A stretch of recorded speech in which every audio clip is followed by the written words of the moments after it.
Hello, it's very nice to be here and an honor as school is winding down here at Yale.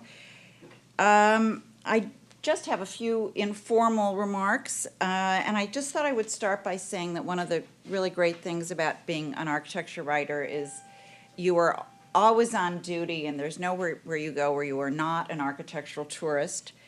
I'm going to just show you a couple of buildings I saw on a recent trip to Israel that was not even a reporting trip, but sort of turned into one, because this is a building that some of you who are interested in architecture and all of you who are interested in journalism may see a lot of in a few months. It's an addition to the Tel Aviv Museum of Art. Has anybody here been to Tel Aviv?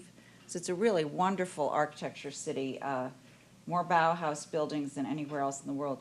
This was designed by Preston Scott Cohen, who's the chair of architecture at the Graduate School of Design at that university up in Cambridge, Massachusetts. I forget the name of it. You know, that big one? The University of the North. Yeah. And what's interesting about this building is that it looks like one of those kind of faceted spectacle buildings that we've seen a lot of in the last 10 or 15 years, particularly for cultural institutions. And it looks as if the inside is going to also have all of these kind of wild angles, and in fact, what he has done, when you get inside it, there's this incredible central core that the museum goes way into the several stories below grade, all lit with daylight, and it's kind of like inside of a tornado, all these different angles and curves, and off of these spin perfectly orthogonal galleries. So it's kind of the best or worst, if you like it. It's a kind of, he's got it both ways. He's got a really interesting sort of spectacle museum that is sitting in the middle of this plaza with this incredible circulation area, but the actual galleries are as calm and easy for the curators to use and install as a classic modernist box. And then I wanted to go see this museum. I don't know if you've seen pictures of it. It's in a suburb south of Tel Aviv called Holon. It's a design museum designed by Ron Arad, who's a London-based Israeli-born designer. And it's kind of amazing looking as you approach it, but it turns out that it's all packaging. This is just these Corten steel ribbons wrap a completely ordinary concrete box, two-level museum, but it does make some beautiful spaces on the exterior for a courtyard and a cafe and so forth. And then in Jerusalem, I went to the newly revamped Israel Museum, which is a wonderful museum that I was very pleased to see in general, and it has just been reordered and reorganized by a New York designer, James Carpenter, who put these beautiful glass pavilions, very quiet, very serene, in front of the museum, but it's a kind of campus museum, and they renovated the original building by an architect named Alfred Mansfeld. It was built in the 1960s, and it's fantastically interesting architecture with galleries that have clear-story windows around them with beautiful light, poured concrete, and each gallery is sort of held up by a kind of tulip-shaped column in the center. It's quite dramatic. So it was as interesting to see the original architecture restored as the additional architecture and new circulation contributed by Jamie Carpenter. Now, on the campus of this museum in the garden, which was designed by Noguchi, by the way, is this really wacky-looking building called the Shrine of the Book. It was designed by Frederick Kiesler. Some people say it's the only building he designed. I think he designed one other building, but he was primarily kind of a teacher, writer, set designer, lived in New York, born in Vienna, and it was designed in the middle 60s to hold the Dead Sea Scrolls, which are extraordinary. And the Dead Sea Scrolls got me to thinking, because they're so beautiful, and you think of, there are hundreds of them, and you think about all of the human effort of these scribes sitting there writing, putting down these words, and 2,000 years ago, and all of the scribes and monks and so forth who wrote down the written word until we got to Gutenberg. And now here we are in the 21st century, and Gutenberg and the printing press and movable type is now obsolete, and now we have instead this guy. And what he's holding is something that I hope we'll talk about in the panel, because some people think it's the end of magazines as we know it, and I think it is the opposite. Okay, I want to talk a little bit about when I went to Newsweek. I'm showing this cover because this is a cover from March 23rd, 1970, before I went there. But in the 70s and 80s, Newsweek and Time magazine were very much part of what we might call the national conversation, very aggressively reporting on politics and world affairs and trends. So this was the magazine they produced, as I said, in early 1970 to write about the growing feminist movement. What the male editors and writers who put this cover together could not have possibly known was in the very week that this hit the newsstands, 46 editorial women at Newsweek, who were all in positions of researcher with their high educations and experience, filed a federal employment discrimination suit against the magazine. This magazine also was owned by a woman, Katharine Graham, who owned the Washington Post Company, probably the most powerful woman in publishing at that time, besides maybe Dorothy Schiff. And ultimately, this suit was settled, and when I got to the magazine about 7 or 8 years later, I was the beneficiary of a lot of the provisions of that suit. Of course, I still had to start as a researcher. That was the entry-level position. I had been a art history, English double major in college. I was assigned to the art critic, and things were still not perfect at the magazine. There were in the culture departments there were 8 critics. Only one of them was a woman, and she was the third-string book reviewer who always got the last choice of what books to review. And there were 6 researchers, and 5 of us were women. There was only one guy. But there was the ability to move ahead. What my first tasks were doing reporting. The very first interview I was ever sent on was to interview this gentleman. The art critic was writing a cover story about Jasper Johns, and Andy Warhol and Jasper Johns had been really good friends when they were unknown young artists in New York in the 50s. And so I went to the factory to interview Warhol, and my tape recorder didn't work. And I had nothing but a kind of this ominous, sickening, faint buzz when I went to listen to the interview. But it actually didn't really matter. I had my notebook, and Andy Warhol was so basically ticked that the story wasn't about him that he answered every question I asked him in a monosyllable. Everything was in my notes was kind of great or gee. So I began to occasionally be lent to the architecture critic to do reporting for him, and I really enjoyed that. First of all, architects really knew how to sell themselves, sell their ideas. They were way better talkers than artists. And I gradually began to learn that field. I was fairly soon promoted to writer. I was kind of a lowly culture writer, which meant I was writing about a lot of low culture. But ultimately, there was an opening. The architecture beat had been kind of abandoned, and I asked the editor if I could, I began to suggest stories and revive the beat.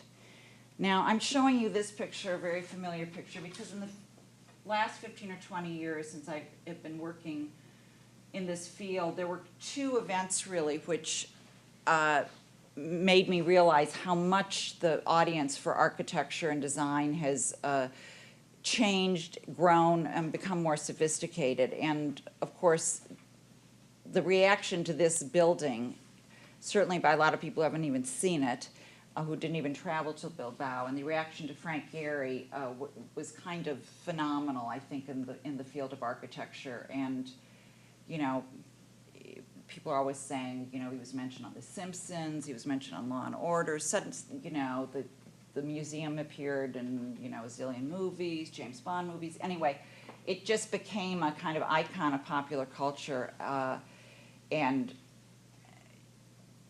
really impacted architecture, I think, in both good ways and bad, which we can also talk about in the panel. It certainly unleashed a spate of wannabes and museums who wanted a big-name architect to design their museum or the addition to their museum, and if the architect wasn't a big name yet, they were going to make him a big name, and we got all very caught up in the celebrity culture of architecture.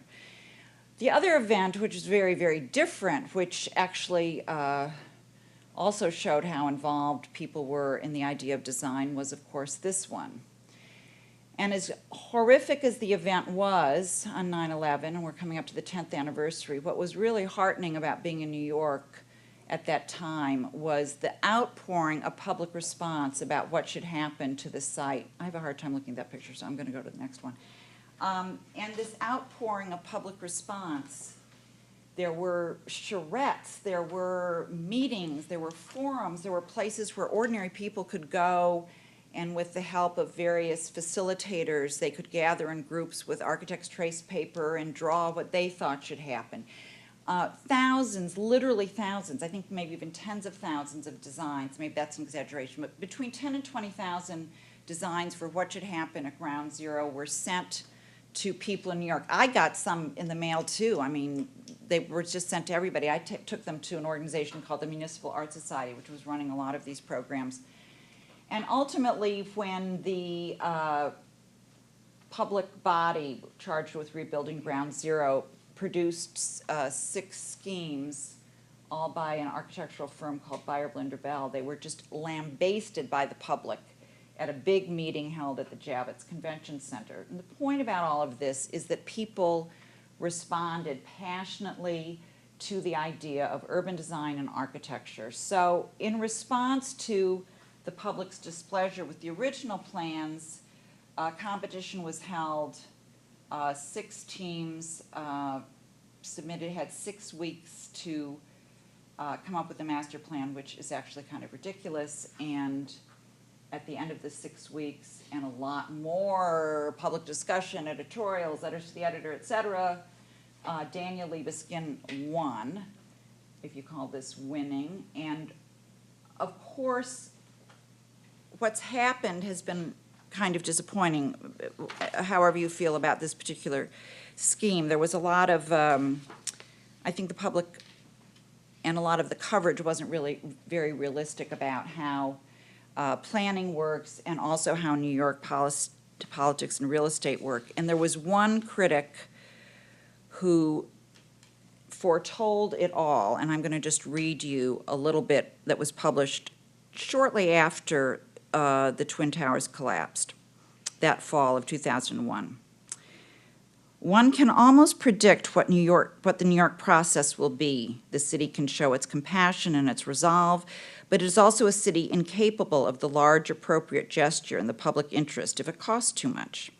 If the usual scenario is followed, the debate will lead to a solution in which principle is lost and an epic opportunity squandered. With the best intentions, the Municipal Art Society, a conscientious watchdog of the city's urban quality, will announce a competition to determine what should be done with the site. The results will make a nice little exhibition, and discussions and lectures will be held. All this will be ignored by the movers and shakers. Guess, anybody? Ada Louise Huxtable, who's kind of the goddess of this field. Certainly, I'm not alone in being a critic who reveres her above almost anyone else, and fortunately at 89 she is still writing, though not as frequently as we might like, in the Wall Street Journal, as sharply as ever. For a long time, at least a decade before 9/11, I had begun writing not only about certain buildings when they opened, but I really began to develop an interest in cities, and did numerous projects for Newsweek on cities that were an interesting moment or interesting flux. Barcelona before the Olympics, Berlin when it was going to become the capital of a united Germany, and Havana, a city I very much worry about because it has, in addition to the colonial architecture, which is quite well known, fantastically interesting modern architecture. And the city is so untouched, relatively crumbling, but untouched. And I worry about what will happen when Castro dies and the real estate developers of the world descend. I think that writing about cities, I think the architectural profession in itself, especially among the younger generation, is collaborating much more. Many firms, there are a lot of projects which blur the line between urban design, landscape, art, architecture, and I think that same vein, I think critics going forward need to look at the world more broadly than individual buildings. And certainly with half the world living in cities, and cities that are sort of being developed or helter-skelter and with their own kind of internal logic and reason or lack of logic, it's a very important thing to study and to bring to the press. This is just kind of a remarkable image that sort of speaks for itself. This is Sao Paulo, Brazil, and this is not a photoshopped picture of side-by-side living in all those little terraces on the right have swimming pools next to the favela. I want to talk a little bit about writing in the mainstream. I'll just say, and we'll comment on this more in the panel, that, you know, it's really not at all like writing for the choir. It's not writing for other architects. It's not writing for other critics. It's certainly not scholarly. Certainly having a position and persuading and trying to affect the public good is something that I think all of us want to do. Sometimes it's on a very small scale. You just want readers to be more aware of the world around them and to have some sense of the criteria, the backstory, the politics, the finances that go into creating the built environment. Certainly, I think when I first started writing about architecture, we were very focused on trends.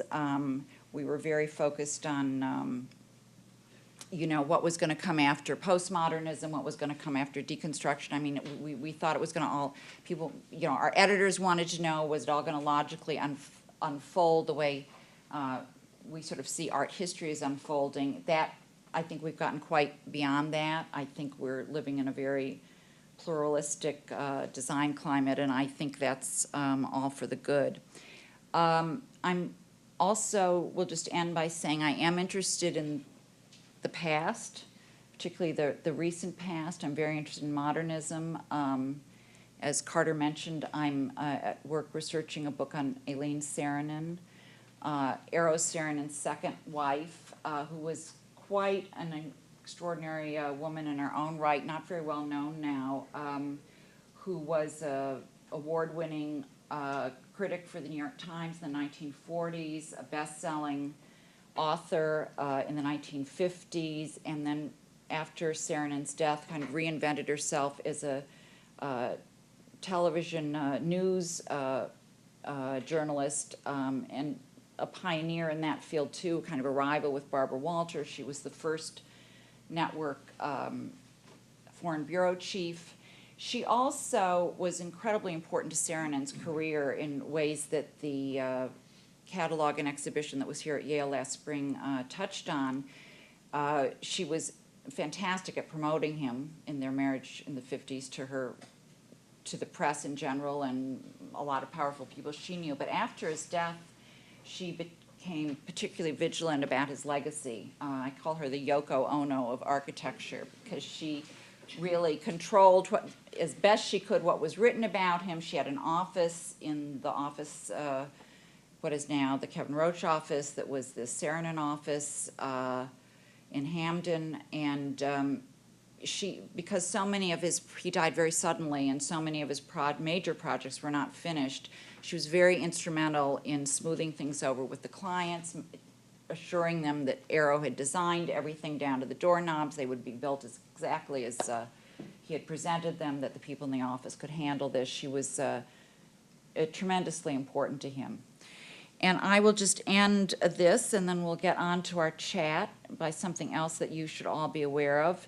This is Eero Saarinen's house for J. Irwin Miller, probably one of the, if not the most important patrons of modern architecture in America in the post-war period, a Yalie, fellow of the Yale Corporation, who commissioned this house in the middle 50s. He was a very close friend of Saarinen's. And it's been in the family until only the last year or so, and is now, it was given to the Indianapolis Museum of Art. It's in Columbus, Indiana, which if you haven't been, you must go. It's a fantastic place. And this house is opening to the public for the first time in May. I had the privilege of going through it last summer, and it's really beautiful, with an interior by Alexander Gerard and an incredible landscape by Dan Kiley, a real collaboration among three giants of design who frequently work together. So on that note, I will prepare to bat off the questions that Carter and Paul are going to hurl at me. Thank you. Very much.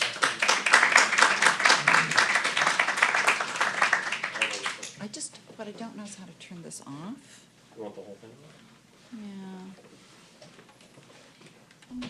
Should we leave it there? Do you want to turn, can you just turn it off? Yeah. Just kill it? Thank you.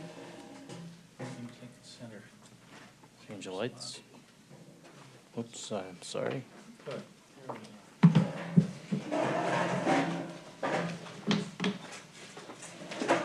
Well, that was fascinating and did exactly what I think we were hoping for, which was to span a spectrum of experience and professional involvement.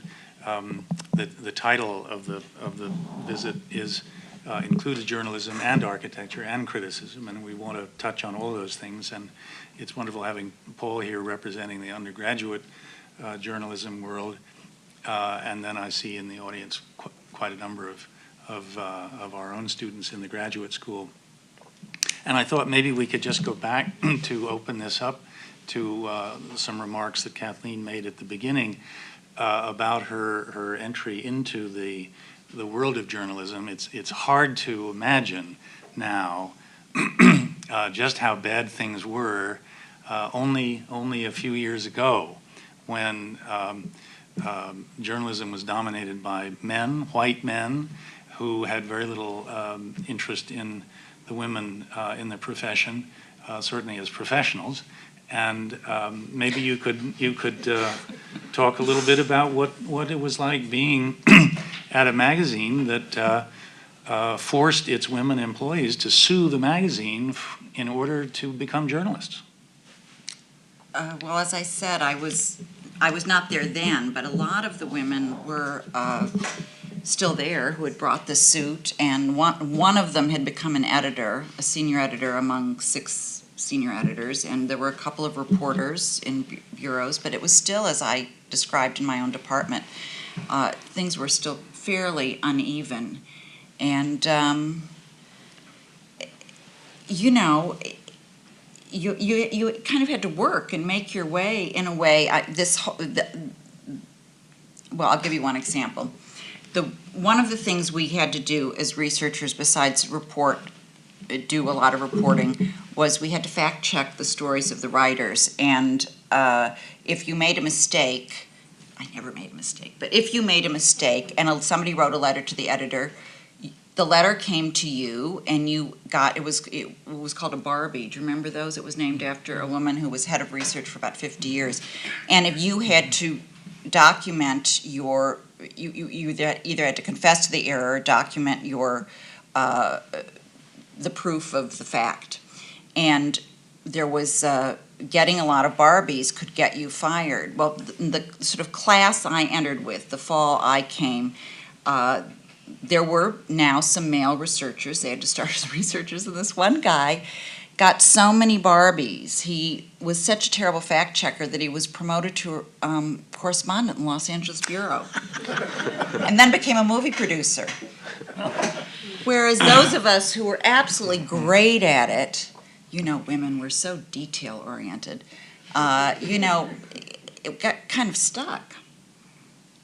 It was an amazing atmosphere, and of course one took it for granted because there was nothing else around, and then things did begin to change, but also slowly. Now, of course, things are dramatically different, and we're happy about that. Maybe you could move us along a little bit, Kathleen, by talking about how you not only rose up at that magazine, but how you got into the area of covering architecture and design. If I remember right, one of the great distinctions of Newsweek in competition with Time was that it took on some very bold issues. The women in revolt was one, but culture in America, I think, was another major one, wasn't it? All under the editorship of someone named Osborne Elliott. And the situation in the United States in the cities was reaching crisis proportions, and there were riots and fires and horrible things going on. So there was an added focus on this, but I never knew quite how Newsweek moved from that into the coverage of high design. Well, that was also a little before my time, the kind of burning cities, but that was certainly covered as a national news story by not by culture reporters. Architectural criticism was always a bit of a poor stepchild in the culture section, and it was a poor stepchild to the art critics, actually. And at Time magazine, in fact, the art critic was Robert Hughes really wrote the architecture pieces, and they were fairly rare.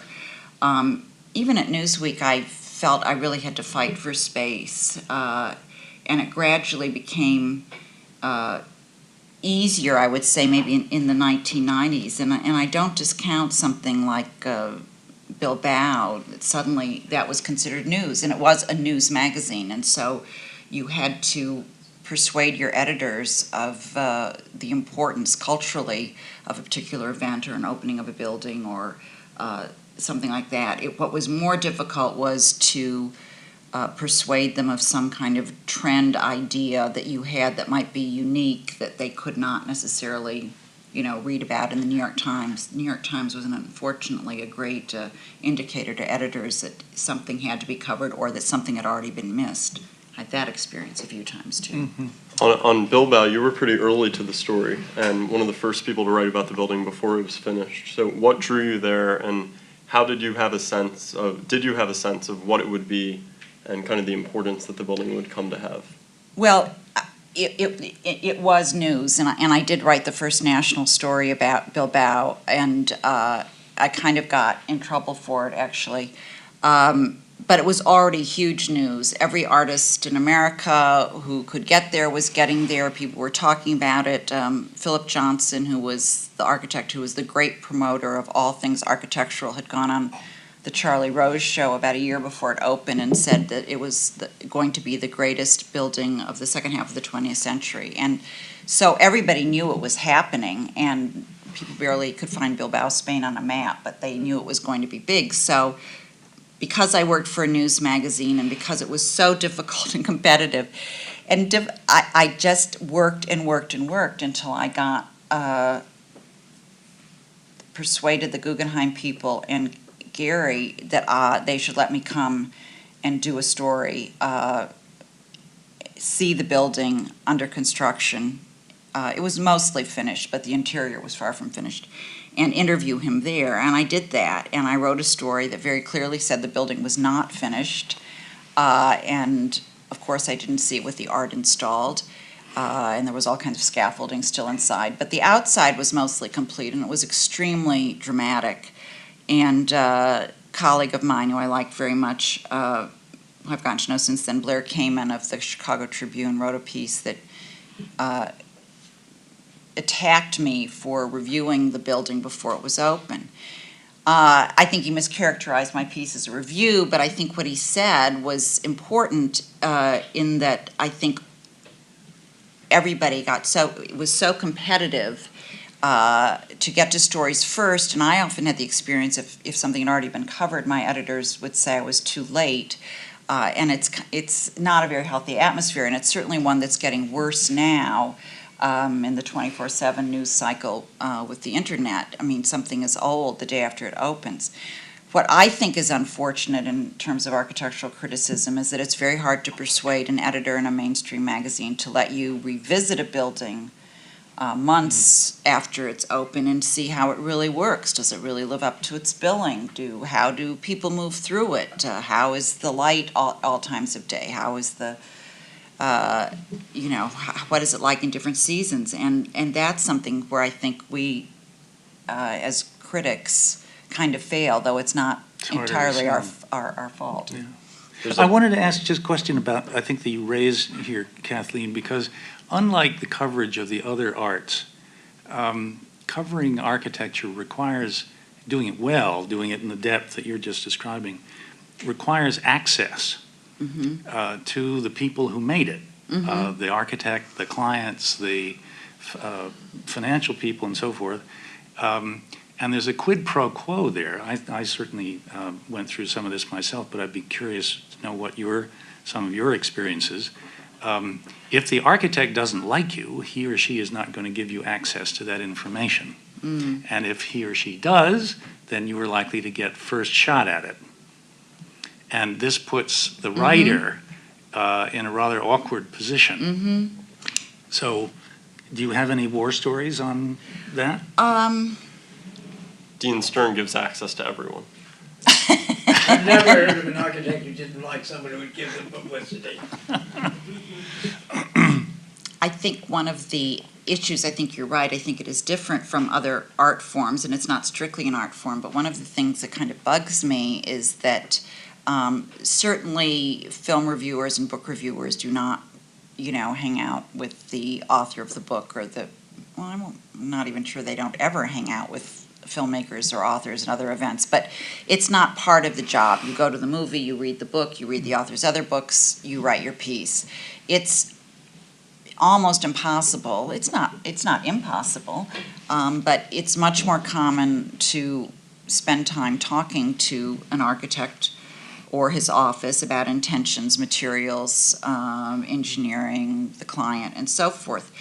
What bothers me is the conceit, perhaps at the nation's best-known newspaper, that the critic has not talked to the architect, because at the New York Times, there's this kind of wall between the critics and the reporters. When I was arts editor, I tried to hire a terrific writer at the Times who was writing about design, and it's very hard to lure people from the Times because it is the New York Times. And she said, "Could I write criticism?"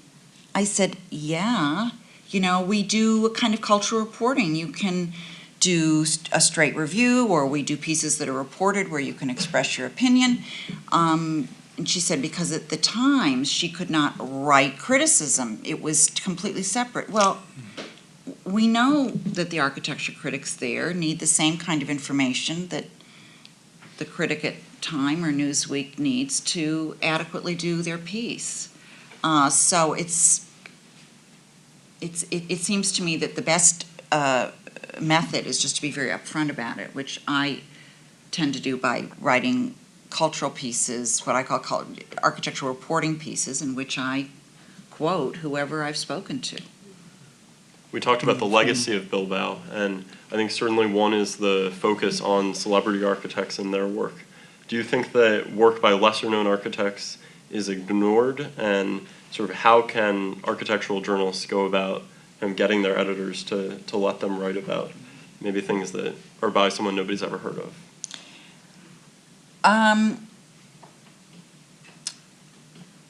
I like to think that in the new age of digital journalism, where there's so many more outlets, that's going to be more possible. I think when you get very intrigued with a lesser-known architect, what I've tried to do is I've tried to see what's going on in the profession in a broader way, to see if I can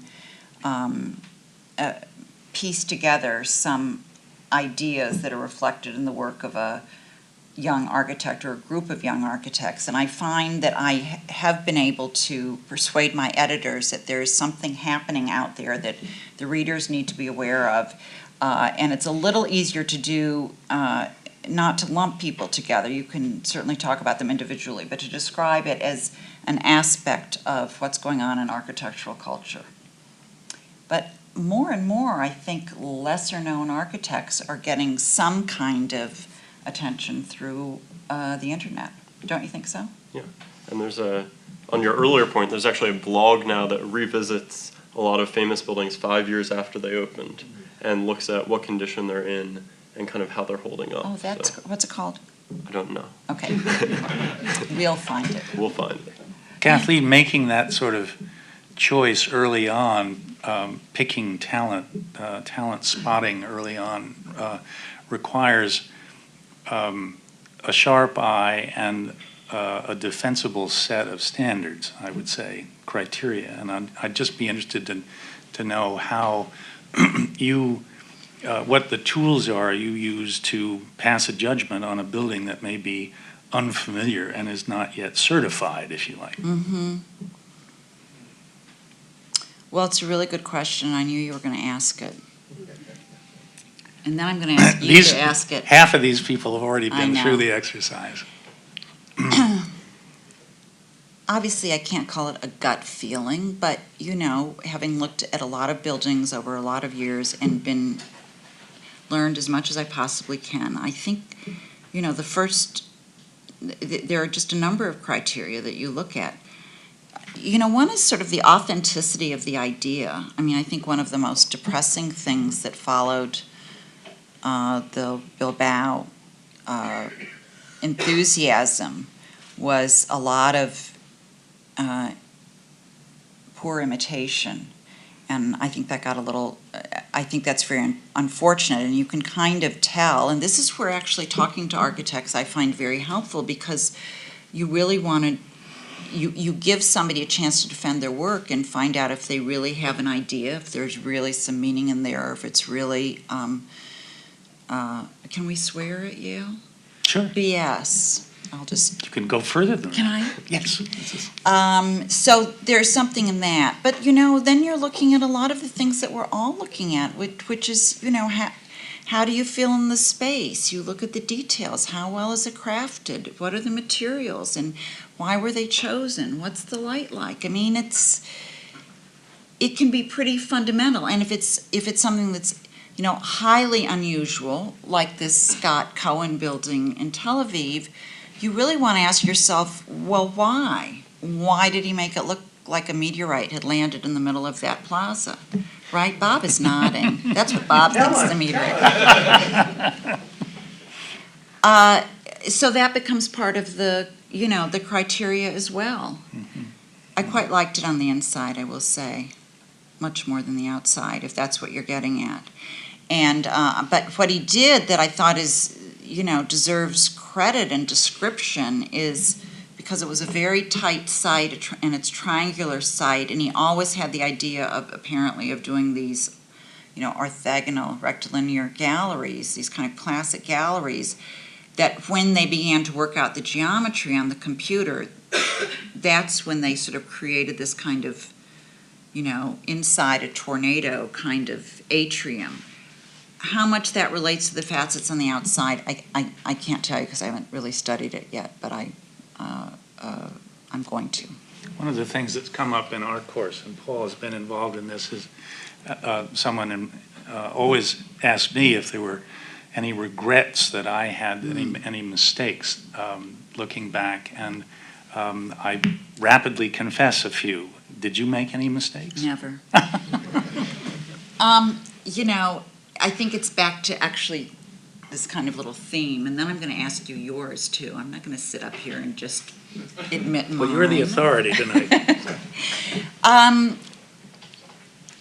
I think, obviously, because it's a national news magazine, I wrote a lot about public buildings, particularly cultural buildings, and I do think that in that frenzy to be first, there were certainly some projects, which do not work as well for their function as they should, and that obviously matters. And when you see them, gleaming and seemingly so original and fresh, and we have a couple of very important critics among us who, always review the same 5 people because they want to see architecture advance. So, listen, I like advancing as much as the next person, but when advancing doesn't work, when you go back and revisit it 6 months later, you kind of go, well, I sort of hinted at that, but I wish it had been a little harsher. Good. I'm curious about Saarinen, since you're writing the book about his wife. How important was the media to his work, and how good, we know his wife was very good at working with reporters and critics, but how good was Saarinen himself?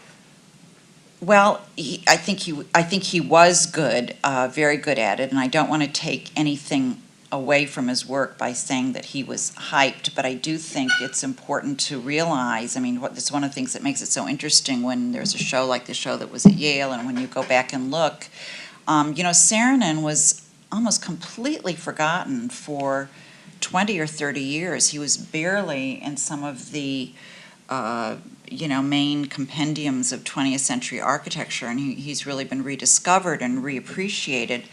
I think he was better known for his furniture for a long time. But to go back and look at this period in the early to mid-1950s, you realize that he was really every bit as big as Frank Gehry became in Bilbao. He was on the cover of Time magazine, which was a huge deal then. He did this project at Warren, Michigan, the General Motors Technical Center, which was the biggest single architectural commission in America. It was in the world, actually, I think, $100 million, multiple buildings. The fascinating thing about it is that it's very hard to get into. I've driven by it, and I'm actually working on how I'm going to get in there. It's kind of like Fort Knox. No, it's because they still design cars there, and so it's they're designing for the future and they don't want anybody to see it. But what I thought was so interesting about the way it was displayed in the Saarinen show was they had vintage pictures. The cars look old and the buildings don't look old. They still look fantastic. So he was hugely important and appreciated in his era, and it wasn't just promotion, but what she did, which I think was a little unusual, was through her contacts, they were not just on the cover of Time or in all the architecture magazines, but, at home with Aileen and Arrow in Vogue magazine, Harper's Bazaar, the kind of magazines we see now that do sort of architects as celebrities. He was really one of the first of those. Paul, I was wondering at what point we wanted to open it up. We've prepped some of the folks to ask insightful questions, and we're looking forward to those. You've got plants in the audience. We've tried to plant as many as possible. Do you have some other things for Kathleen? I think we're ready. Before all right. Richard's been desperate to get rid of this water. I brought my own. But it's not Yale water. You can drink Yale water. Well, what can Kathleen offer? Eduardo, you. Thank you so much. It's been very helpful, and actually I've run out of good questions because I think you've answered almost all of them.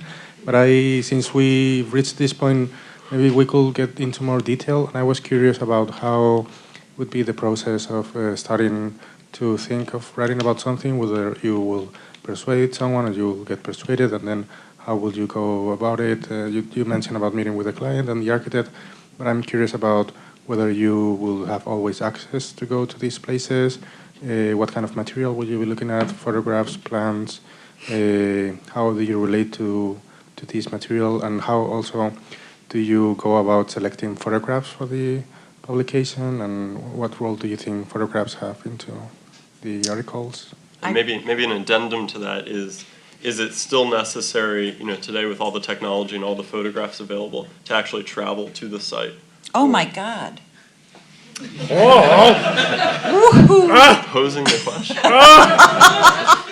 I'm shocked. Have you been on Google Maps? Yes, yes. But I'm just. You haven't you're graduated killing yet. Me. You're killing me. I once wrote a piece, actually, for what was then the sort of embryonic Newsweek website about the. Were you alive before the internet? Oh, that's so sweet. About how famous architectural photographs completely mislead you about the experience. And two of the most famous ones I cited is that case study house, the Koenig case study house, where it's the sort of a corner of a glass house. It's leaning over the Los Angeles basin with all of the lights below. There isn't a person you could show the front door of that house to who would recognize it.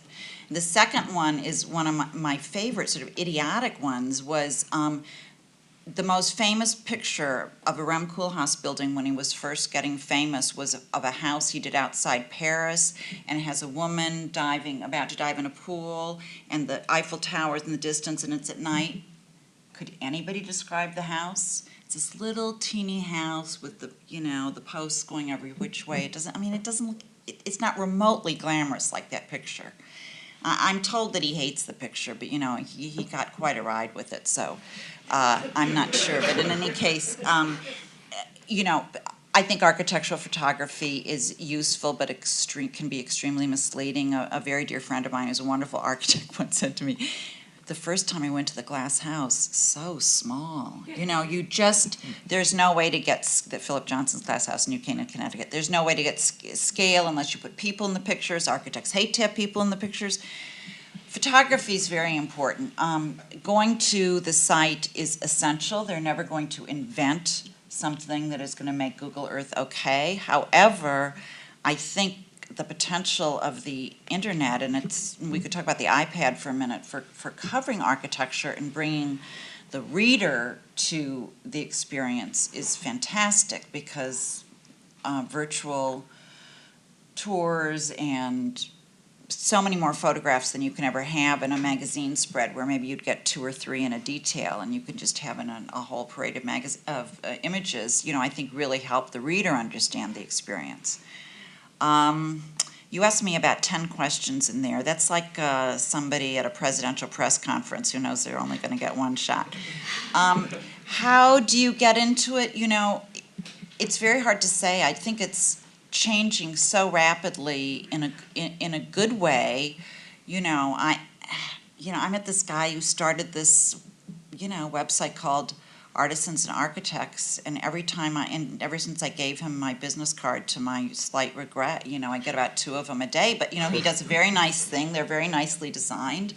If maybe he's going to catch on somewhere, and he's probably not making any money doing it, but I do think there are going to be more and more outlets. I think that your generation in particular is very interested in architecture and design, and you need to be enterprising. That's not a very good answer, but good luck to you. If you start a blog, send it to me.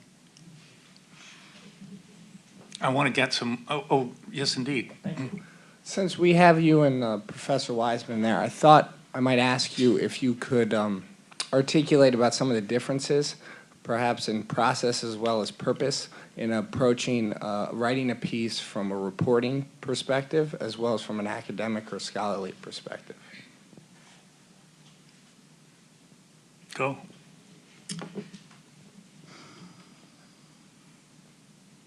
I actually think a lot of the research and information and knowledge that you need or that's extremely helpful in writing for the popular press or the mainstream press or the general reader is not dissimilar to what you need to do to produce, a thoroughly researched and well-considered academic piece. The difference is, in the piece for the general reader, you're going to bury about 90% of what you've learned, because you can't. I find unless you're writing something, unless you really have a lot of space, you really are giving a reader 2 or 3 key ideas in a piece to construct an argument for a particular project or a particular theme. And you want to be very well informed and knowledgeable, but you are walking a very delicate line with the general reader and assuming too much knowledge, but you have to find a way to write it so the reader does not feel talked down to. It's kind of delicate, and it's a little bit hard to explain how one does it, but I've both learned to do it, and I've also edited a lot of young writers writing on cultural subjects, and I'm sort of taught people how to do it, but it's a very interesting process. I do think one of the big differences between scholarly writing and writing for the popular press is that scholars are, first of all, engaged in a lot of original historical research, and they're also engaged in a theoretical world, which really doesn't have a lot of room in mainstream writing. Does that help? Sure. I think this touches on something that I've been waiting for a question about, the transition from print to digital, and there's something going on. There's a new website out just recently about long-form journalism. Atavist. Okay, and I thought, this is interesting Yeah. because we all get our news breaks, our hot architects, hot buildings or whatever, in a format this size, but it's now possible to append something at much greater length if you want to get it. So you actually could have the William Geordie edition, if you like, after the news headlines, and I think that provides a real opportunity going forward in our understanding of architecture, because the information can move quite rapidly, but to the degree you want to investigate it, it's much easier to do that. Well, that's why I think the iPad could save magazines or something like it, or its next generation, because first of all, the images are beautiful, and I never thought the images were beautiful enough on the internet for covering visual culture of any kind. The images are gorgeous.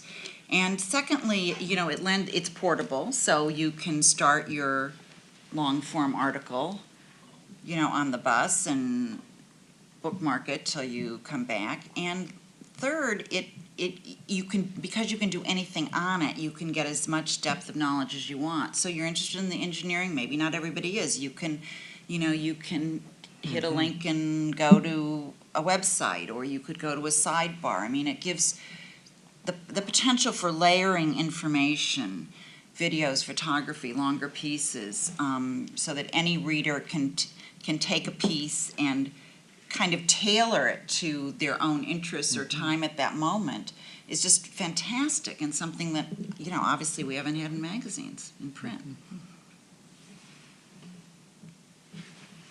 Come on now, your grades depend on this.